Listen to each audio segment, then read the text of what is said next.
खबर शामिल करते हैं कसूर ब्यूरो चीफ हाजी रियाज मलक से। मुस्तफ़ाबाद कसूर में पतंगबाजी बहुत ज़्यादा हो रही है, जिसकी वजह से स्कूलों के बच्चे स्कूल से गैर हाज़िर होने लगे।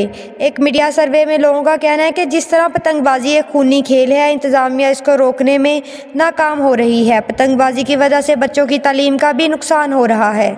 बच्चे पतंगबाजी की वजह से स्कूल नहीं जाते, इनकी तालीम का नुकसान होता है। वालिदैन बच्चों को घर से स्कूल भेजते हैं, मगर बच्चे स्कूल जाने की बजाय अपना बैग कहीं भी रखकर पतंगबाजी में मशगूल हो जाते हैं।